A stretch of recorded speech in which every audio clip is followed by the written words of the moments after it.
독일 중앙은행이 발간한 국경 간 송금 관련 리포트 내용 가운데 일부입니다. 일단 소제목이 이렇습니다. 즉각적인 결제, 핀테크, 그리고 블록체인, 유럽 결제 지형 앞에 자리한 도전들, 그리고 나서 블록체인 레저를 활용한 기술들을 제시하는데 리플과 이더리움, 비트코인 등이 나열되어 있습니다.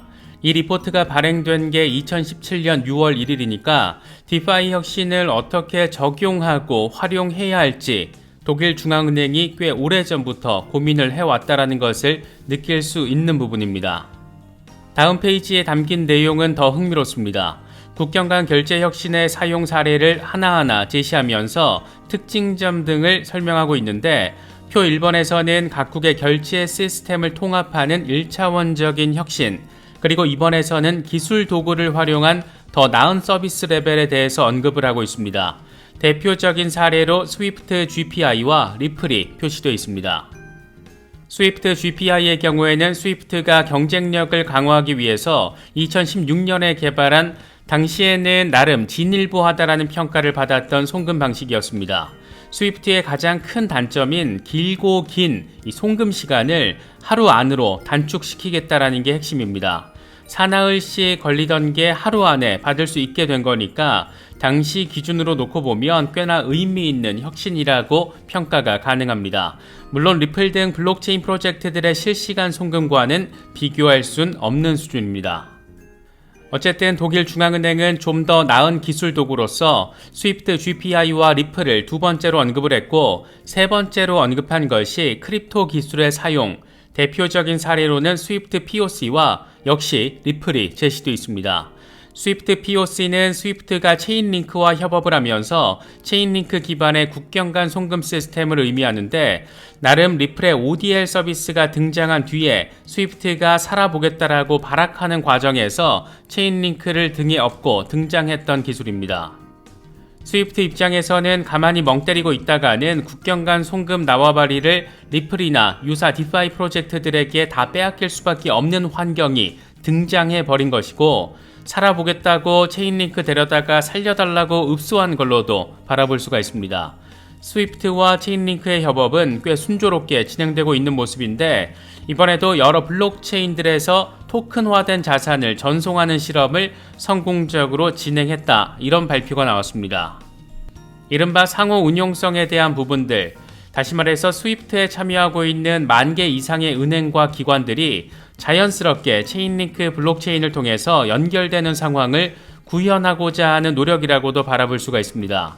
이번 테스트가 성공했다라고 전해진 게 9월 첫날입니다. 스위프트도 꽤나 빡시게 지금의 블록체인 혁신에 대응하고 있다라고 바라볼 수가 있고 동시에 이미 블록체인을 활용한 혁신에 동참하고 있다, 적극적으로 들어와 있다라고도 평가할 수가 있습니다. 정리하면 독일 중앙은행은 이미 2017년부터 블록체인 기술을 활용한 실시간 송금 결제에 대해서 꽤 심도 있는 리서치를 진행했고 여기서 핵심적인 사례 모델은 전통 송금 강자 스위프트, 신흥 송금 강자 리플, 이 딱 두 개의 이름밖에 없다라는 게 우리에게는 큰 의미 포인트입니다. 그리고 체인링크의 잠재력도 확인할 수 있다라는 점, 관심 있으신 분들이나 홀더분들은 참고하시면 좋을 것 같습니다. 이건 2021년 8월 기사인데 핵심은 프랑스 중앙은행이 CBDC 플랫폼으로 XRP 레저를 고려하고 있다라는 내용입니다. 최근에도 프랑스 중앙은행의 XRP 레저 채택 가능성, 이런 이야기들이 꾸준하게 나왔었는데 다 그럴 만한 배경이 이미 오래전부터 존재해 왔던 겁니다. 당시 CPA 오스트레일리아는 보고서를 통해서 리플과 XRP의 효율적인 네트워크로 인해서 전 세계 많은 중앙은행들의 주목을 받고 있는데 프랑스 중앙은행도 CBDC 플랫폼으로 리플을 논의했다라고 설명을 했습니다. 이게 프랑스 중앙은행이 직접 공개한 것이 아니라 어느 정도 수준으로 논의가 됐는지 그건 알 수 없지만 독일과 프랑스 중앙은행이 이미 몇 년 전부터 리플에 대한 관심을 보이게 또는 보이지 않게 이렇게 가지고 있었다라는 점은 상당한 의미 포인트가 아닐 수 없습니다. 특히 지금까지 리플을 CBDC 플랫폼으로서 채택한 국가들은 팔라우, 몬테네그로 등 도시 국가 규모의 소규모인 경우가 많았고 리플과 CBDC 프로젝트를 진행하고 있는 홍콩의 경우에도 비슷한 관점에서 바라볼 수가 있습니다. 물론 홍콩의 경우에는 여기서 확장을 하면 중국과 이어지는 거라서 조금 다르긴 하지만 이건 미래 어느 시점의 이야기라 벌써부터 의미부여를 하기에는 조금 성급한 측면이 자리하고 있습니다.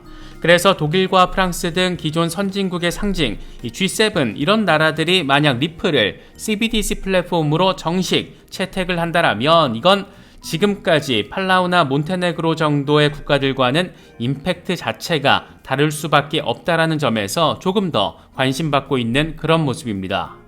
CBDC의 관점에서 바라보면 여러 중앙은행들이 리플에 관심을 갖는 건 분명한 팩트인데 여기서 관점을 좀 더 확장시키면 디파이 혁신의 관점에서도 바라볼 수가 있습니다. 이건 기존의 중앙화된 금융 시스템, 답답하고 비효율적인 우리네 은행 서비스 이런 거 생각해보면 확 체감되는 부분인데 지금의 은행 서비스들 역시 미래 어느 시기가 도래하면 다시 말해서 블록체인 시대가 본격화된다라면 결국엔 디파이 기술에 잡아먹히든가 아니면 디파이 기술을 적극적으로 채택해서 체질 자체를 바꾸는 혁신을 단행하든가 그럴 수밖에 없을 것으로 생각해 볼 수가 있습니다. 미국의 대형은행들이 여러 블록체인 프로젝트들과 협업을 진행하고 JP모건처럼 아예 직접 블록체인 부문을 만들어서 직접 송금 혁신을 구현하는 곳도 있고 블랙록 같은 세계 최대 규모의 자산 운용사는 비트코인을 단순히 매매하는 수준이 아니라 아예 비트코인 현물 ETF를 출시하겠다라고 저 쌩 난리를 피고 있고 그런데 이런 곳이 지금 한두 군데가 아니고 찰스 슈왑과 피델리티 등의 월가 세력 자본들은 돈을 분바이해서 아예 암호화폐 거래소를 직접 만들어버리기도 했습니다. 이런 트렌드 과연 어떻게 바라보고 어떻게 투자 전략을 세워야 할지 우리에겐 너무 선명하게 지금 제시가 되고 있습니다.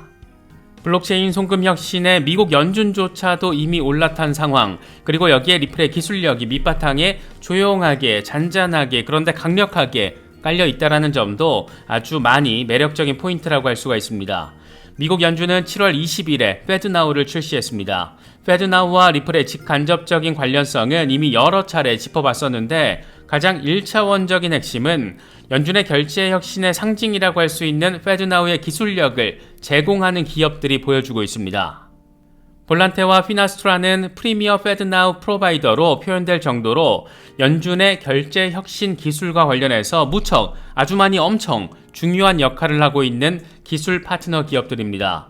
리플렛 위에서 놀고 있는 기업들의 기술력으로 연준이 결제 혁신을 단행하고 있는 상황 아주 흥미로운 부분이고 리플과 연준의 직간접적인 연관성도 생각해 볼 수가 있고 지금 현재 연준 부의장 마이클 바는 리플 이사회 멤버 출신이기도 합니다.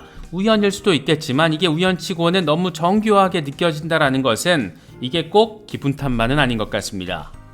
미국 유럽뿐만 아니라 중동 북아프리카 메나 지역의 관점에서 바라봐도 리플의 잠재력, 이미 진행되고 있는 디파이 혁신의 수준이 이게 지금 간단치가 않습니다.